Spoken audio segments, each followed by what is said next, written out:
Bon, introduction à l'amour. Deuxième feuille. Pour toi, dédicace spéciale, ma future princesse de l'art. Bon, alors, Madeleine Chapsal. Au début d'un amour, ce n'est pas seulement un être qu'on est amené à découvrir, mais tout son univers. Et oui, c'est que bon, quand il y a deux amoureux qui se rencontrent, bon, au début ils se découvrent l'un, l'autre, tout ça, ils font des soirées, ils vont au bar, ils font des balades. Puis après, au bout d'un moment, forcément, l'un va chez l'autre, l'autre va chez l'un, et forcément, ils découvrent tout l'univers de l'autre. Ses parents, sa famille, ses enfants, ses cousins, ses amis, son boulot, tac, tout son univers. Donc en fait, quand on aime vraiment quelqu'un d'autre, on la découvre, cette personne bien évidemment, mais aussi tout son univers, tout sa famille, ses amis, son boulot, et ses passions, tout ça. Où elle habite, tout ça. Donc, tout son univers propre, ses passions, ce qu'elle aime pas. Magnifique citation. Après la deuxième, Tahar Ben Jelloun. L'amour n'atteint la maturité et la sérénité qu'aidé par l'amitié. Il y faut du temps, de la générosité et de la lucidité. Bon, bah, en gros, dans une relation amoureuse, c'est mieux si on est amis aussi.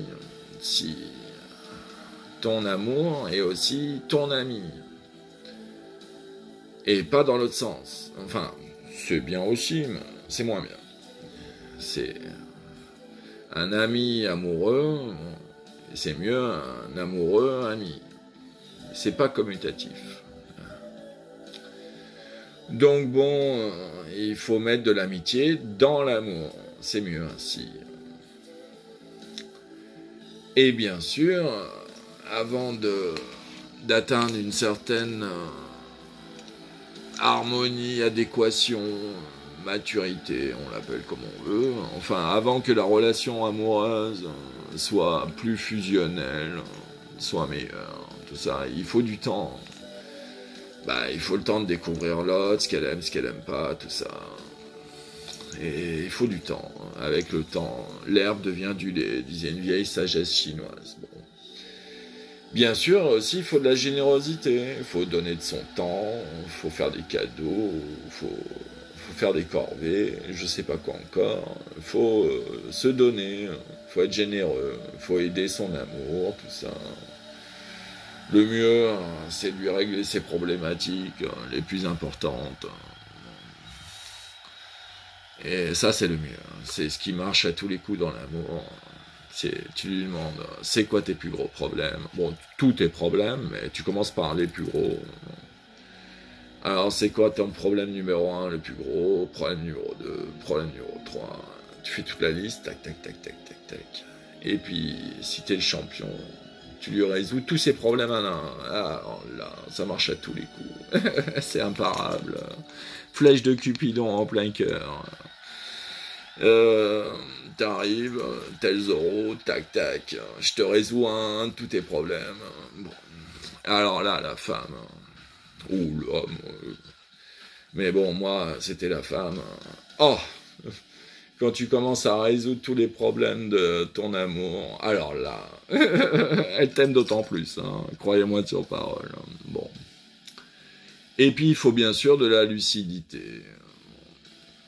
Dans l'amour, si tu veux atteindre un certain niveau, il faut être aussi lucide. Il ne faut pas croire aux bisounours ou je sais pas quelle connerie. Il faut être lucide. Il faut savoir que l'autre a aussi qualité-défaut et soi-même, on a aussi qualité-défaut. Il ne faut pas perdre sa lucidité. Bon. Alors, suivante. Mohamed Iqbal. Quand l'amour accompagne l'intelligence, il devient l'architecte d'un autre univers. Lève-toi et dessine un monde nouveau, unit l'amour à l'intelligence. Et ben c'est sûr que, bon, quand t'es amoureux, bon, très bien, tout va bien, enfin, tout va bien. T'es amoureux, super. Le mieux, c'est amour réciproque, bien sûr, tac. Puis, bon, et le mieux, c'est d'utiliser aussi son intelligence dans son amour. Il faut réfléchir, ah tiens, j'ai une femme, j'ai un homme, tout ça, j'ai une femme, bon, dans mon cas. Alors, tiens, qu'est-ce que je pourrais lui faire comme surprise? Réfléchissons. Tiens, qu'est-ce que je pourrais lui faire comme cadeau? Réfléchissons. Donc, il faut pas mal réfléchir aussi. Tiens, qu'est-ce que je vais lui faire comme surprise un jour de temps en temps? C'est sûr, pas tous les jours, mais une fois de temps en temps, une fois par mois, ou je sais pas quoi. Une petite surprise programmée. Alors, il faut réfléchir. Tiens, c'est quoi ce coup-ci? Un camping au sommet d'un arbre, dans une hutte, machin, dans une forêt. Ça peut être un petit week-end sur un voilier, tac. Open bar, hein, les surprises. Faut avoir un peu d'imagination, tout ça. Donc, il vaut mieux, dans l'amour, avoir un brin de jugeote et utiliser son intellect, son intelligence pour essayer d'optimiser son amour. Bon, c'est comme ça. Il vaut mieux unir l'amour à l'intelligence. Bon. Après Marc Lévy, l'amour n'a rien à voir avec le nombre de fois où vous dites je t'aime, mais avec le nombre de fois où vous prouvez que c'est vrai. Hein. Parce que bon, alors c'est sûr, dans une relation amoureuse, le mieux, c'est de dire de temps en temps, faut pas saouler non plus, mais bon, de temps en temps, tous les jours, au moins 3-4 fois minimum, un petit je t'aime, tac, bon, un petit conseil. Donc, bon, régulièrement, dire je t'aime de temps en temps. Bon, pas toutes les secondes, je t'aime, ça va saouler. Mais une fois toutes les 2-3 heures, un petit je t'aime, tac. Bon, une petite flèche de Cupidon de plus, ça fait pas de mal. Mais c'est pas ce qui compte le plus. Ce qui compte le plus, c'est pas de dire je t'aime, c'est de prouver l'amour. Et rien de tel que rendre service à sa bien-aimée, lui régler ses problèmes par amour. Alors ça marche à tous les coups. C'est génial. Tu prouves, tu fais des efforts pour ton partenaire et tu lui dis aussi je fais ça par amour. Bon, tiens, tac, tu lui prouves. Alors par exemple, souvent l'homme, bon, la femme elle aime pas jeter les poubelles par exemple, une corvée à la con, mais tu lui dis ah ma petite chérie, allez, bon moi ça me dérange pas trop de jeter les poubelles, bon tape, enfin c'est chiant mais bon ça va. Si ça te dérange, bah si tu veux, je fais cette corvée par amour pour toi, tatati tatata. Ah bon ah, tu me prouves ton amour. Ah. Bon, donc il faut faire des efforts. Après, Jacques Salomé. C'est la qualité de la communication, la richesse des échanges et la vitalité des partages qui nourrit la relation amoureuse. Donc, maître mot, communication, échange, communication, compréhension. Bien sûr, faut pas être un tout mou, faut mettre un peu d'énergie, un peu de vitalité dans ces partages.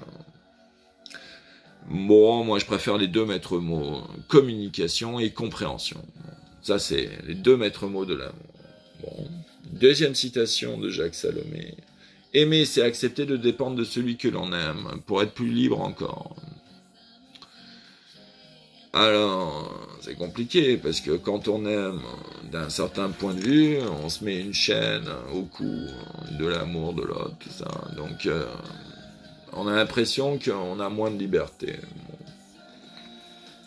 Mais en fait, bon, et c'est sûr, on perd un peu de liberté d'un côté, bon. Mais on en gagne de l'autre de façon très grande. Bon.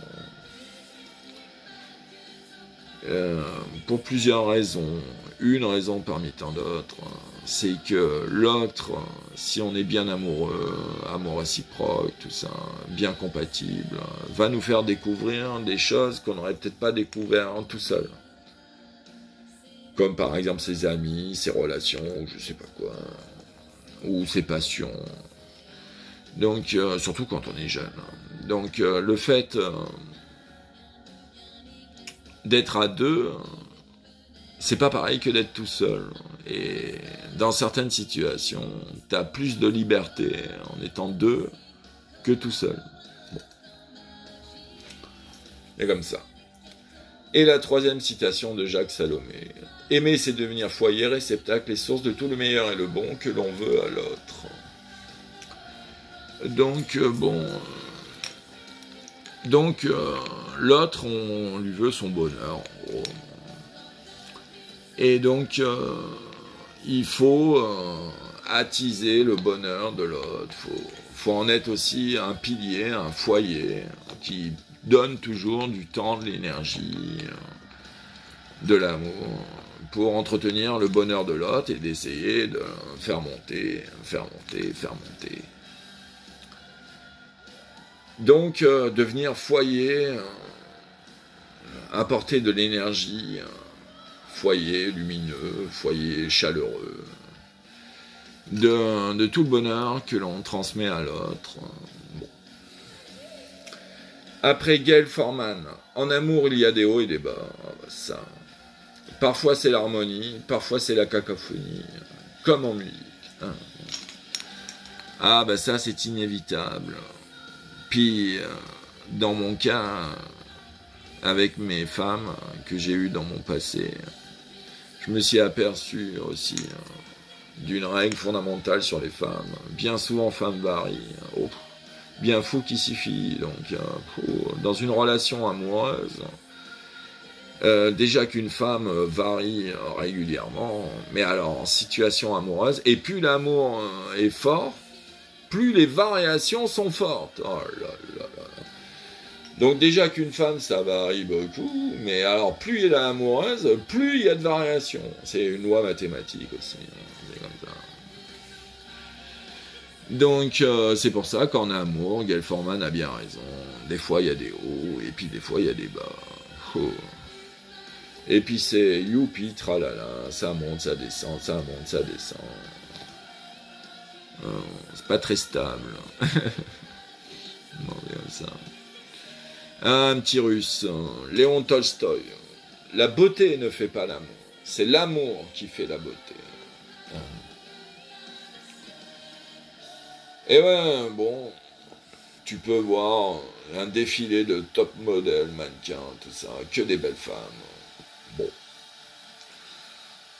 À part si t'es complètement starbé, à un moment, tu les aimes pas toutes, hein, parce que l'amour c'est rare, et puis bon, faut connaître l'autre, tout ça, maintenant. Donc, t'as beau voir un défilé de top modèles, c'est pas ça qui te les fait avoir un mot réciproque avec tout. Hein. Bon. En revanche, si tu aimes l'autre, si tu aimes ton partenaire, ta partenaire, si tu aimes l'autre, eh ben, ça va catalyser la beauté que l'autre a naturellement, elle. Et donc, tu vas la trouver forcément d'une certaine beauté. Tu vas lui trouver des qualités, tout ça, des petits trucs. Tu vas lui trouver une certaine beauté caractéristique. Donc, c'est pas la beauté qui fait l'amour, mais c'est l'amour qui fait la beauté. Ah, bon. Et après Yaya et Ergal, une liaison amoureuse intime est une dégustation savoureuse des béatitudes de l'existence. Ah, donc en fait, toujours pareil, quand on a l'amour réciproque, c'est un catalyseur d'émotions très puissante. Et plus on a d'amour réciproque, plus ça catalyse fortement.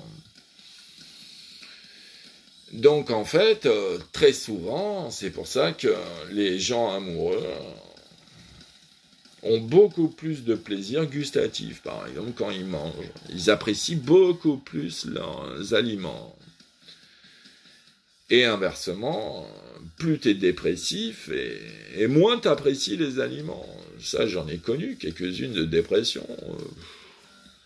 Je mangeais des trucs, bon, forcément, fallait bien se nourrir, mais bon, j'avais pas trop de plaisir. Par contre, se faire un petit resto romantique, avec sa dulcinée, avec une bonne petite, un bon petit plat d'un cuistot. Ah bah là, les plaisirs sont décuplés. Ah. Qu'est-ce qu'elle est bonne, cette sauce, ce je sais pas quoi à manger, ce dessert subtil, un régal. Donc en fait, l'amour réciproque est un excellent catalyseur des sensations, émotions, tout ça. On les ressent beaucoup plus fort. Oh, génial. Après Samuel Johnson, l'amour et la sagesse des fous et la folie des sages. Bon, ça veut dire, bon, on est tous un peu sages, un peu fous, après différents degrés. Bon, ça dépend des cas, des gens. Bon. Mais bon, si t'es plutôt une tête brûlée, un petit fou, je sais pas quoi, bah c'est souvent, quand tu rencontres l'amour, bah, t'as tendance à te restabiliser un peu. Donc ça te donne un peu de sagesse, quoi, à ta folie furieuse. Bon. Et inversement, si t'es plutôt sage, bon, tranquille, état serein, stable et durable, bon, pas de problème. Cool Raoul à l'aise Blaise. Bon, bah, tranquille Émile. Et puis, si tu rencontres l'amour, eh ben c'est un peu de folie dans ta vie. Hein. Coucou, la folie des sages. Ah bon. L'amour et la folie des sages. Bon. Le sage, état stable, serein et durable. Bon. Et l'amour, bah dis donc, c'est pas stable, serein et durable, c'est conneries. Donc c'est un peu les petites folies du sage. Bon, c'est comme ça. Après Lord Conan, c'est le miracle de l'amour, de n'avoir pas besoin de mots pour se comprendre. Ah, ça c'est génial. Quand t'aimes d'un amour réciproque l'autre, au bout d'un certain temps, quelques mois, tout ça, t'as une certaine complicité qui s'installe dans la communication, compréhension. L'autre te connaît un peu, et vice-versa. Et donc, quand tu fais des petites mimiques, ou je sais pas, tu fais certaines expressions, l'autre te décode très rapidement, en un coup d'œil. Donc, bon. Donc, en fait, plus t'es amoureux, plus tu connais l'autre, et plus tu le décryptes, plus tu le décodes. Donc des fois, t'as pas besoin de parler quand t'es amoureux. L'autre te capte direct. C'est comme ça. Après, Charles Marsan. L'amour que nous avons pour un animal, une voiture ou un travail est mesurable à la quantité de souffrances qui sont capables de nous faire oublier. Ouais, par exemple, quand tu rentres d'une journée de boulot harassante, t'en as pris plein la gueule. Puis bon, t'en as gros sur la patate. Et puis, bon, si tu te balades dans ta belle voiture, tu te dis, oh, bah tiens, c'est un peu sympa. Ça t'enlève un peu de poids. Puis si t'as un chien super cool, un ami fidèle, tout ça, tu rentres chez toi, puis il te saute dessus, il te lèche et tout. Ah bah ça, si t'aimes les chiens, tout ça, les animaux, ah bah ça te donne beaucoup d'amour direct, tu lui fais des câlins, il te câline. Donc si tu aimes ton chien, et que ton chien t'aime, mais tu le traites bien. Et donc, dès que tu rentres chez toi, tac, câlin, joue à la baballe, tu te détends. Et en fait, plus tu aimes ton chien, plus ça te réconfortera et te fera oublier tes petits soucis à la con. Même si tu as l'impression que c'est des soucis, oh là là. Mais avec un peu de relativité. La majorité des soucis, c'est des petits soucis à la con. Quand tu commenceras à comprendre les gros soucis, enfin bon. Et donc, j'en suis où? Ah oui, la dernière pour la route. Jean Simard, l'âme et le corps de qui l'on aime, merveille changeante et ondoyante, son royaume infini à explorer. Magnifique. Bon, alors le corps de celle que l'on aime, ou de celui que l'on aime, de son partenaire, bon. Eh ben, on peut faire l'amour tous les jours, et tous les jours avoir du plaisir, à caresser ses courbes, tout ça. Et puis, on peut toujours faire varier les caresses, tout ça, de façon diverses et variées. C'est open bar, les massages, tiens, je vais masser telle partie, après telle partie, après telle partie, ou alors je fais celle-là, celle-là, celle-là. On peut s'amuser à l'infini dans les caresses, les machins, les trucs, sur le corps de l'autre, quand on aime de façon réciproque. Et puis bien sûr, l'âme, après le corps et l'âme. Donc bien sûr, l'âme, alors là, le corps encore, bon, en gros, on fait le tour de la base assez rapidement, enfin, de la base. Par contre, pour l'âme, avant que tu fasses le tour de la base, t'as pas fini. Hein. Parce que l'âme, l'être humain, tout ça, d'après mon 7e postulat, son état fondamental, c'est l'union de ces 16 prismes conceptuels, un par concept, tout ça. Donc avant de connaître son âme, il faut déjà dire, bon, alors c'est quoi son âme dans le bien, c'est quoi son âme dans le mal, c'est quoi son âme dans la science, c'est quoi son âme dans l'art. Déjà, tu as 16 catégories à te taper. Hein.